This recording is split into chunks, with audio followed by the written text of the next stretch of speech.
Conexão Sapiens, a ciência desvendando você. Podcast número 26, episódio da área cognição. Pensando criticamente. Oi pessoal, muito bom estar de volta hoje no episódio 26. Hoje eu vou resumir os princípios mais fundamentais do pensamento crítico na minha perspectiva, na minha opinião.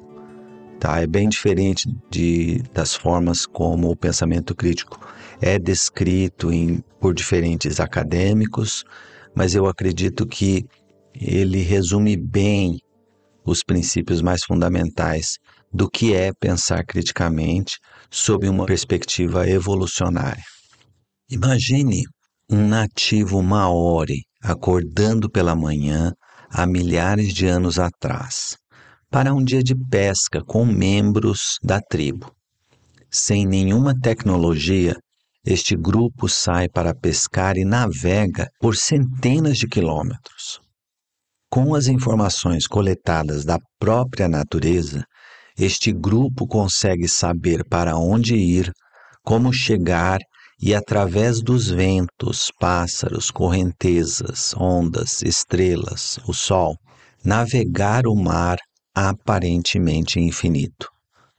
Cada membro do grupo aprendia continuamente, sabia o que e como fazer, se adaptando integralmente à tribo, à natureza e ao trabalho colaborativo. Cada um aprendeu no decorrer de anos como interpretar as informações que a natureza passava, metodicamente transformando todas estas informações em decisões que permitiram a todos pensar em sintonia e trabalhar colaborativamente. A integração entre cada membro do time se refletia na forma como cada um pensava, como parte de um grupo coeso que entendia o ambiente ao redor e se adaptava de forma bem-sucedida. A vida de todos dependia da efetividade de cada um e vice-versa. A capacidade cognitiva de capturar informações empíricas do ambiente, analisar e aplicar estas informações de uma forma efetiva para decidir como navegar e pescar, reflete uma habilidade que foi desenvolvida no decorrer de anos de colaboração e treinamento individual. O nativo começa a aprender cedo, brincando, trabalhando, colaborando e no convívio social. Uma relação de mestre e aprendiz integrado ao trabalho diário e com objetivos específicos de permitir a adaptação deste indivíduo à tribo para sobreviver naquele ambiente.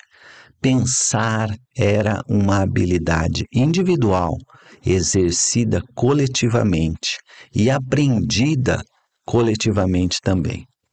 Aprender a pensar era um treinamento realizado na prática diária, com objetivos específicos.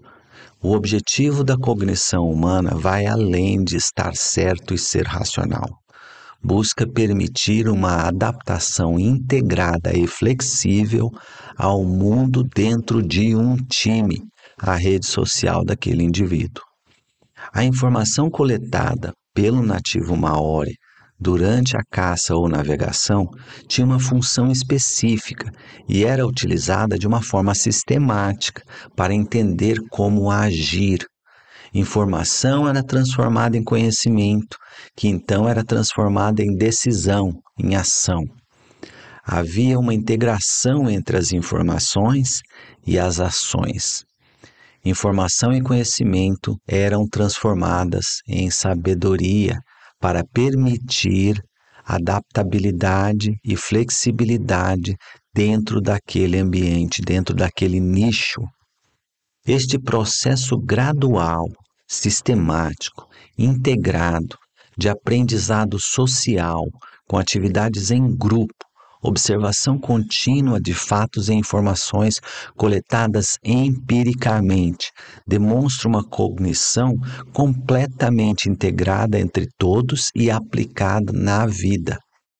Capacidade de pensar segue os princípios do pensamento crítico. O nativo maori pensava criticamente. As pessoas hoje frequentemente têm a impressão de que a nossa cognição é muito mais desenvolvida do que há 20 ou 30 mil anos atrás. Porém, convém lembrar que uma pessoa que vivia numa tribo na fase pré-agricultura estava frequentemente muito bem adaptada àquele ambiente e à tribo que vivia. O catador-caçador conseguia entender o mundo que o cercava, trabalhar em sintonia com os outros e se adaptar rapidamente a todas as mudanças e desafios. Hoje, o cenário é bem diferente. Os princípios mais fundamentais do pensamento crítico não são aplicados pela grande maioria das pessoas e estão desconectados do sistema ao redor. Gostaria de destacar 3 problemas na forma como pensamos hoje. O primeiro deles, o conhecimento adquirido não tem função. O conhecimento não está sendo transformado em ação. Grande volume de informações são consumidas sem nunca ser aplicadas. As informações que a grande maioria das pessoas obtém no dia a dia das mais diversas mídias está desconectada ou relacionada a eventos distantes, conceitos genéricos, informações sucateadas, de baixa qualidade, que inundam a vida de cada um continuamente. As informações não são selecionadas de uma forma efetiva, elas não são analisadas e transformadas em decisões de uma forma sistemática. Para que as informações que você obtém sejam efetivas, estas devem estar integradas dentro de um processo cognitivo que transforma conhecimento em ação, em decisão. A informação que nunca é aplicada é como comprar roupas e nunca usar. Acumula, ocupa espaço, consome tempo e dinheiro, mas é inútil. O hábito de consumir informações irrelevantes e sucateadas, que são utilizadas em conversas inúteis, não ajuda você a treinar como pensar criticamente. O pensador crítico identifica a informação relevante, tem um objetivo definido, aplica esta informação em uma análise ou decisão que melhora a saúde biopsicossocial de si mesmo ou das pessoas ao redor. Informação sem aplicação é barulho cognitivo e reflete uma incapacidade cognitiva de pensar criticamente. O segundo problema que eu gostaria de destacar na forma como a gente pensa hoje, na vida moderna, é que o aprender a pensar não está integrado ao modus operandi da escola e do trabalho, que são os 2 lugares que a gente passa mais tempo fora a família. O nativo maori passou a vida aprendendo a pensar de uma forma completamente integrada à vida diária, às pessoas da tribo e ao ambiente que vivia. Uma realidade muito diferente da de hoje. O nativo maori pensava coletivamente junto com a tribo, coletando informações, tomando decisões, trabalhando colaborativamente. O pensar individual estava integrado a tudo e a todos. Não havia um isolamento cognitivo. Hoje, a escola não tem um processo disciplinado e sistemático de ensinar a pensar criticamente. Frequentemente, o estudante é um agente passivo que recebe conhecimento e não aprende a aplicar este conhecimento em problemas e desafios da vida diária. As oportunidades de colaboração são raras na escola. Poucas pessoas vivem em um ambiente que permite desenvolver uma cognição de uma forma sofisticada e completamente integrada com as pessoas, as atividades e a vida real. O fracasso da escola no ensino do pensamento crítico se reflete na falta de preparação dos professores, na falta de debate, na pobreza do diálogo, nas poucas oportunidades de colaboração, numa metodologia inapropriada, métricas inadequadas para mensurar a qualidade do ensino do pensamento crítico. A habilidade mediana de pensar criticamente de um universitário hoje no Brasil é medíocre. O mesmo acontece no ambiente de trabalho, onde poucas organizações de excelência priorizam o desenvolvimento do pensamento crítico dos seus funcionários. Pensar criticamente não deveria ser uma habilidade que você aprende sozinha. O aprendizado do pensamento crítico deveria estar integrado aos objetivos, processos, métricas, tanto da escola quanto do trabalho.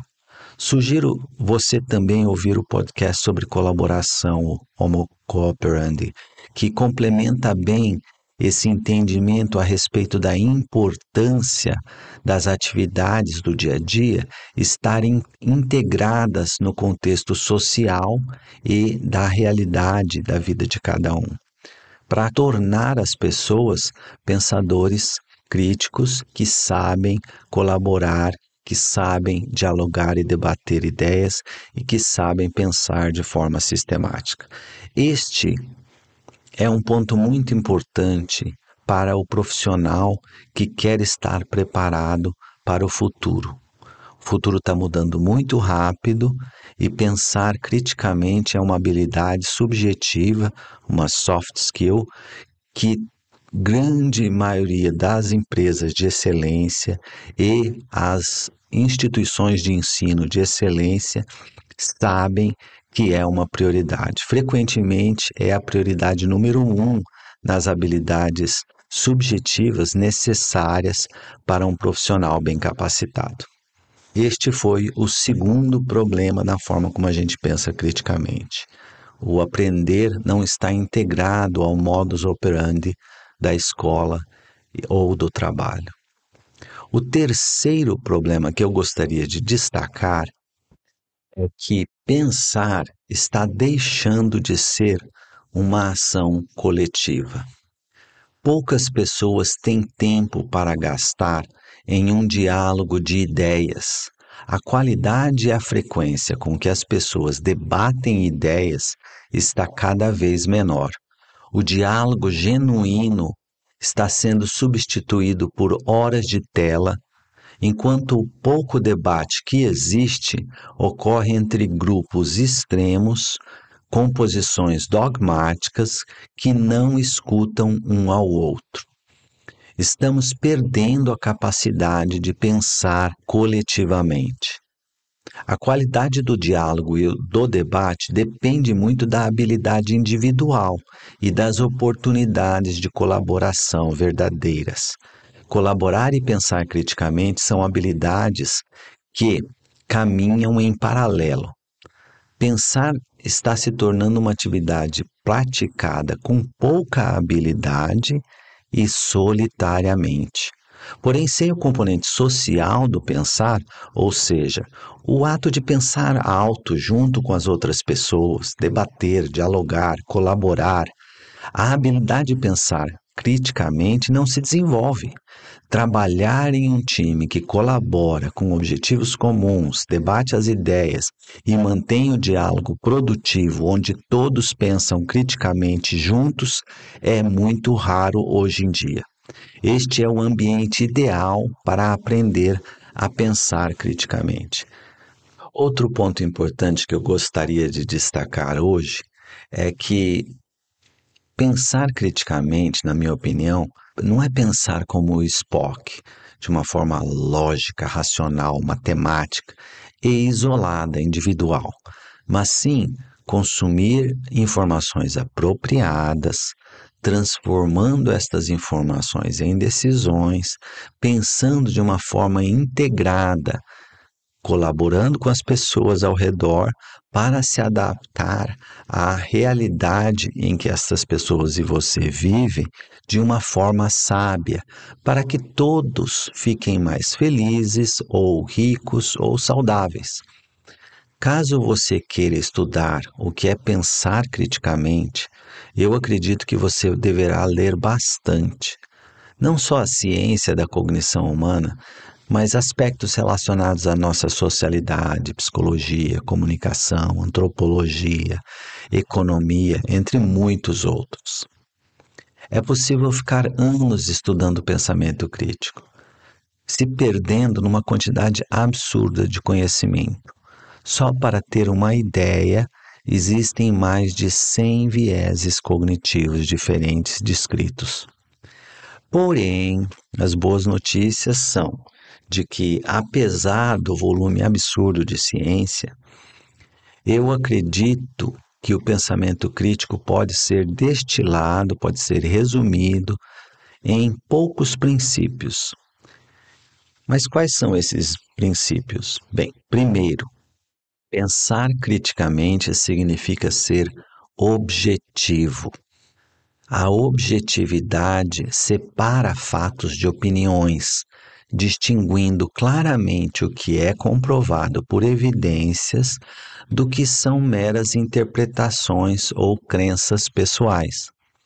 Uma pessoa objetiva considera perspectivas diferentes e está aberto ou aberta a diferentes pontos de vista, analisa os argumentos de uma forma imparcial, evita generalizações e conclusões apressadas, baseando suas conclusões em evidências suficientes e não opiniões, casos isolados, estereótipos, ideias pré-concebidas. O segundo princípio do pensamento crítico é o método.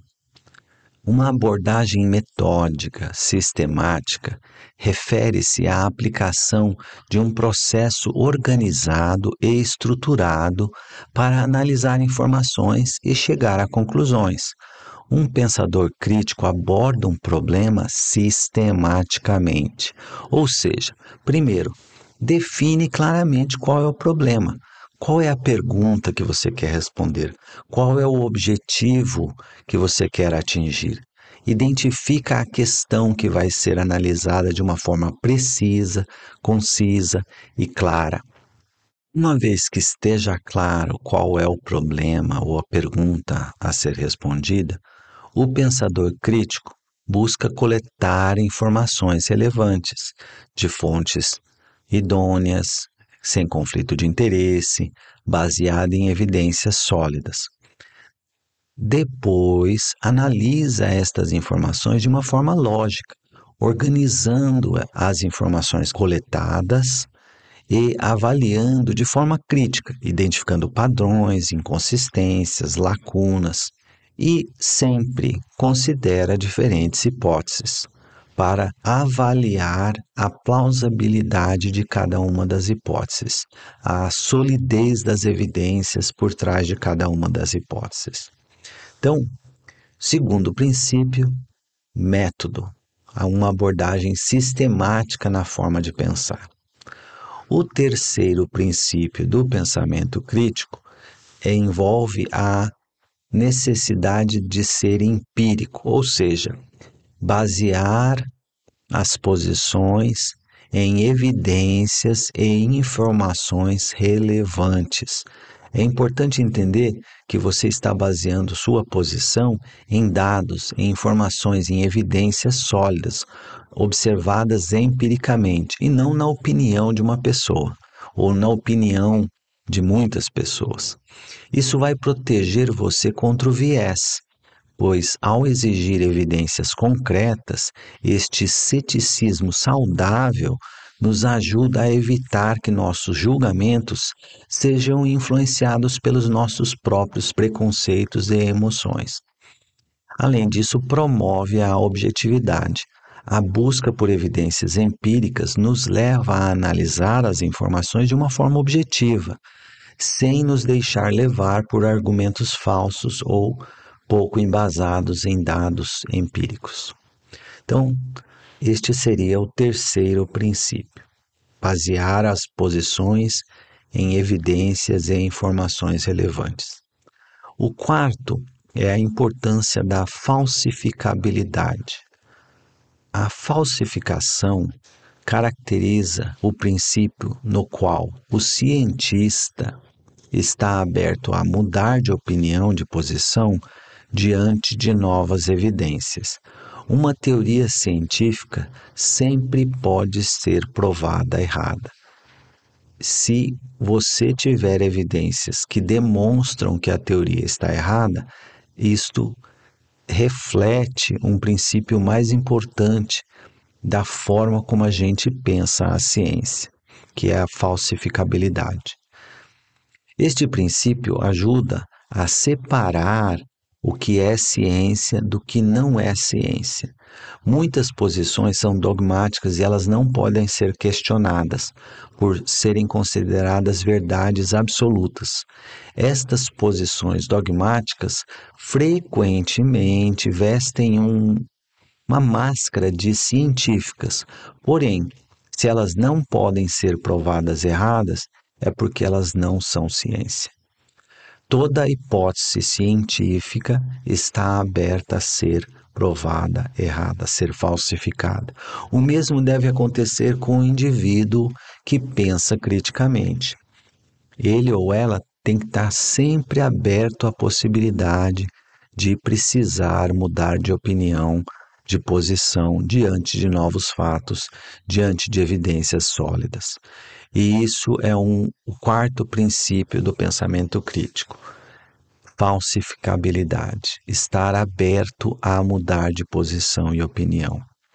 Outro ponto importante no pensamento crítico é que pensar criticamente é um verbo praticado predominantemente com outras pessoas.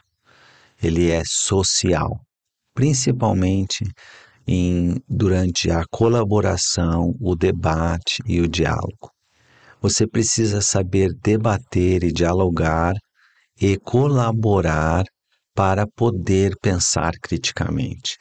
Expor as nossas posições e perspectivas à pressão das outras pessoas cria uma forma saudável de avaliação por pares. No caso do processo científico, a revisão por pares é um método em que os especialistas em um determinado campo avaliam o trabalho de seus colegas. Esta prática é fundamental para garantir a qualidade da pesquisa e do conhecimento científico. Ao submeter suas ideias à análise de outros, você fortalece seus argumentos. A crítica construtiva dos pares ajuda a identificar falhas e aprimorar os seus argumentos, as suas posições. Um diálogo rico traz um pensamento mais apurado. Além disso, aumenta a credibilidade. A aprovação por pares confere maior credibilidade aos resultados das pesquisas, às suas posições, pois expõe de uma forma muito mais transparente o teu racional. Também promove a colaboração. A revisão por pares estimula o diálogo e a troca de ideias entre pesquisadores e as pessoas, e isso vai promover oportunidades de colaboração. E, por fim, expor as suas posições. A colaboração, debate, diálogo irá também te ajudar a combinar perspectivas diferentes. Vai ajudar você a ver um aspecto sobre várias perspectivas diferentes. Essa diversidade de ideias e experiências enriquece a análise de um problema. Isso vai ajudar você a se tornar um pensador mais sofisticado, um pensador crítico mais desenvolvido. Outro princípio fundamental do pensamento crítico é desenvolver a cognição moral, ou seja, ser ético. Caso você queira entender melhor aspectos relacionados ao desenvolvimento da cognição moral, eu recomendo que você também ouça o podcast número 3, em que eu falo especificamente a respeito da importância do desenvolvimento desta habilidade, que é a cognição moral. Pensar as consequências de cada ação e ou decisão para proteger o bem-estar de todos, inclusive de si mesmo, reflete uma cognição moral bem desenvolvida. Incorporar uma reflexão cuidadosa e engajada nas ações do dia a dia, nas intenções, nos relacionamentos sociais, nos objetivos pessoais e profissionais, irá aumentar bastante o esforço cognitivo necessário, porém resultará em uma qualidade que pode ser resumida em uma palavra: sabedoria. Se você está continuamente refletindo no impacto das suas posições, das suas ações, das suas decisões, nos outros e em você mesmo, de uma forma adequada, de uma forma ética, de uma forma considerada, isto tornará você uma pessoa cada vez mais sábia. E eu falei muito a respeito de cognição moral e sabedoria e a importância de entender que a cognição moral é uma habilidade. Você não é honesto e ético, você está honesto e ético. Esta é um verbo, é uma ação que tem que ser praticada continuamente. E quanto mais a gente exercita esse músculo cerebral, mais hábil você se torna para tomar decisões e analisar posições de uma forma moral, de uma forma ética, de uma forma sábia. E eu acredito que isso faz parte dos princípios mais fundamentais do pensamento crítico. E o último princípio que eu gostaria de destacar é que pensar está integrado com um sistema complexo. O que eu quero dizer com isso? Pensar criticamente de forma efetiva significa integrar o processo cognitivo de pensar ao sistema complexo na qual você está inserida, tanto para fora quanto para dentro. O que eu quero dizer com isso? É que pensar criticamente deve estar integrado com o mundo que nos cerca, tanto as pessoas quanto o ambiente, e o pensamento também deve estar em sintonia com nós mesmos, entendendo que cada um de nós é um ser social, emocional, que enfrenta dificuldades pessoais, problemas individuais.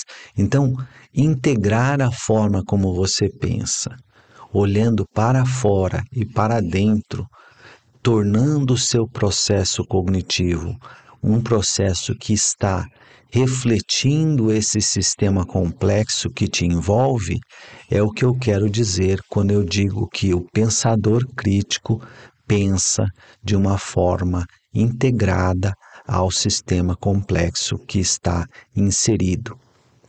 Também significa entender que o ato de pensar criticamente reflete a lógica de um cérebro humano. E para isso você tem que entender qual é a essência da nossa humanidade, desenvolvendo uma racionalidade em paralelo com uma cognição social, moral e emocional. Então você aprende a pensar logicamente, metodicamente, sistematicamente, e em paralelo desenvolvendo a sua cognição social, moral e emocional. Isso significa que o pensador crítico tem que levar em considerações aspectos muito diferentes para integrar a posição no final e achar as respostas mais adaptadas para o bem-estar de todos, para a saúde biopsicossocial de si mesmo e de todos ao redor. O pensamento e a análise do dia a dia devem estar integradas com a vida da pessoa no espaço ao redor, considerando as decisões necessárias para que cada ação seja adequada e efetiva.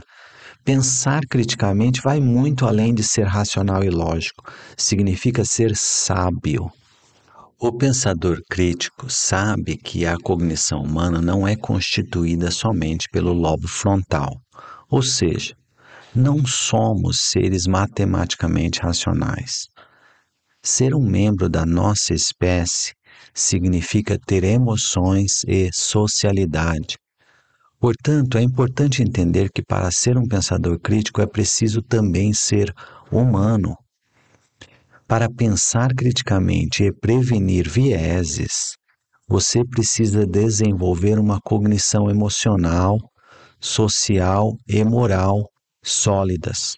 Treinar a função executiva, ou seja, a nossa capacidade de avaliar de uma forma sistemática o que está acontecendo fora de nós e dentro de nós, levando em consideração todos os aspectos, incluindo nossas próprias emoções e o contexto social, não é um exercício fácil.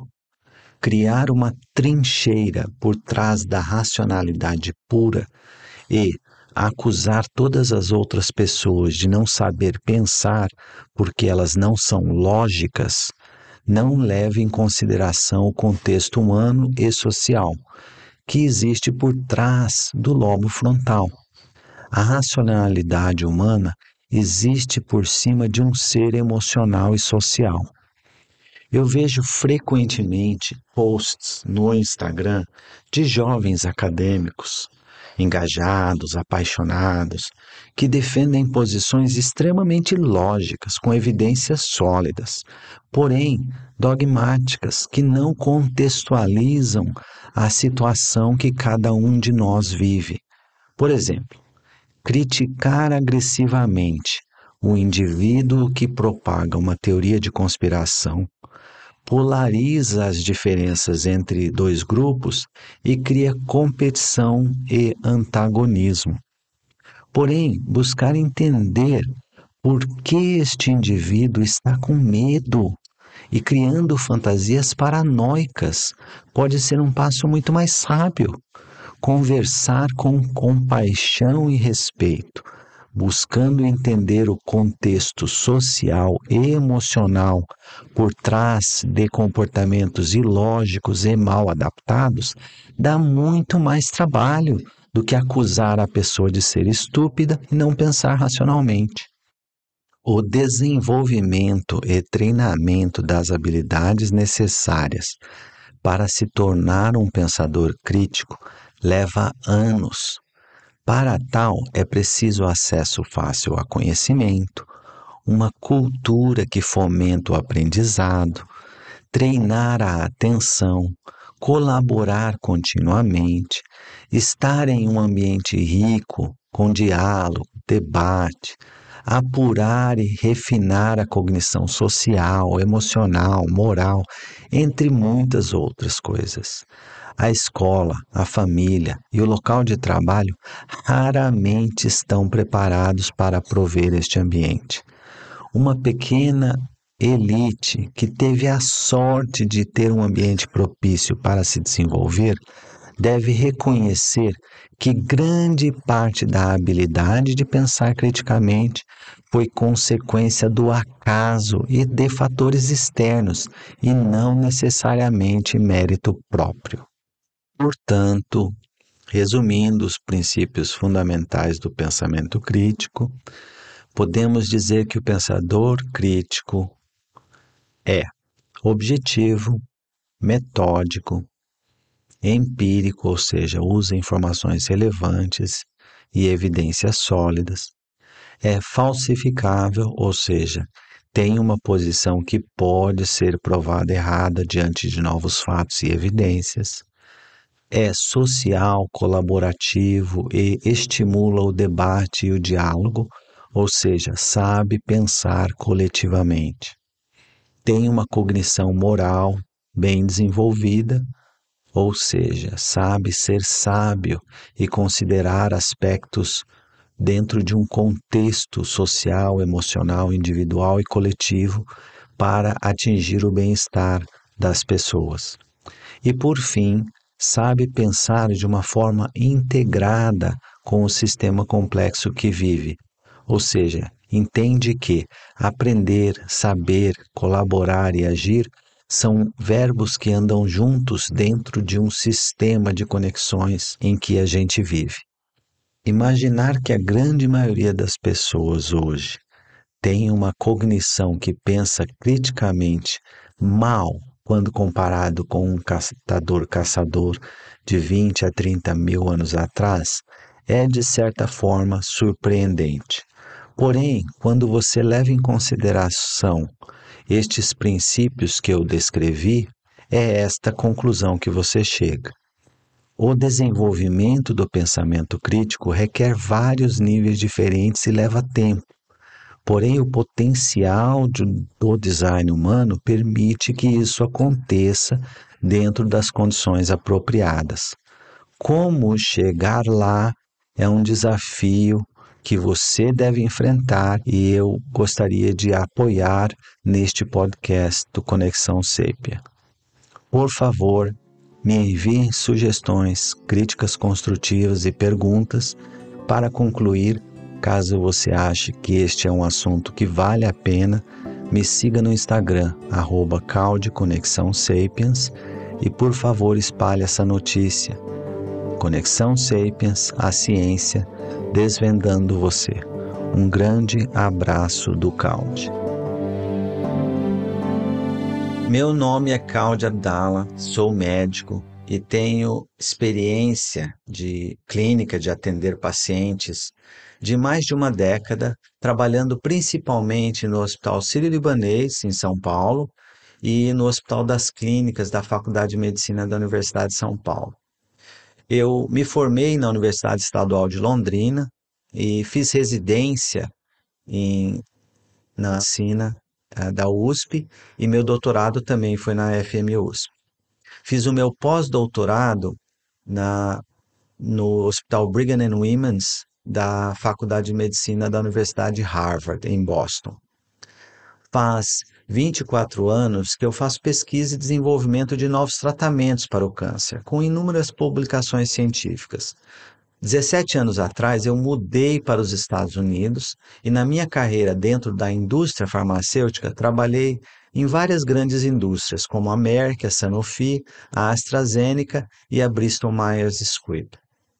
O ápice da minha carreira como executivo da indústria farmacêutica foi a posição de Senior Vice President, chefe mundial da oncologia médica de uma dessas grandes indústrias, liderando centenas de ensaios clínicos e um orçamento anual de 1,2 bilhões de reais.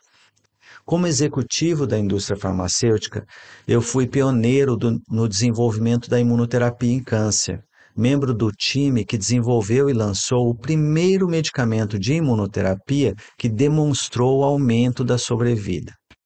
Eu estive envolvido no desenvolvimento e lançamento de 7 novos medicamentos oncológicos, que hoje são utilizados em mais de uma dúzia de tumores e em várias dezenas de indicações diferentes.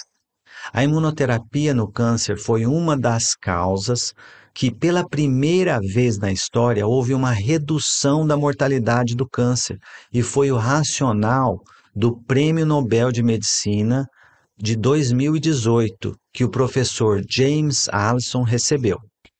Eu trabalhei diretamente com o professor James Allison durante o desenvolvimento da primeira imunoterapia que demonstrou benefício de sobrevida num estudo randomizado. Também fui membro do National Cancer Policy Forum, um grupo que faz parte da Academia Nacional de Ciências dos Estados Unidos e aconselha políticas relacionadas ao câncer. Também participei no board da Sociedade Norte-Americana de Imunoterapia em Câncer, entre várias outras sociedades médicas dos Estados Unidos e da Europa. Liderei iniciativas pioneiras em compartilhamento de dados em oncologia, que foram reconhecidas pelo renomado think tank Faster Cures e pelo 41º presidente dos Estados Unidos, George H.W. Bush. Também liderei a resposta à crise da pandemia dentro de uma das grandes indústrias farmacêuticas americanas, iniciativa que, pela sua excelência, recebeu reconhecimento da Academia Nacional de Ciências dos Estados Unidos. Recentemente, comecei um projeto que tem sido uma verdadeira paixão para mim, o Conexão Sapiens, a ciência desvendando você.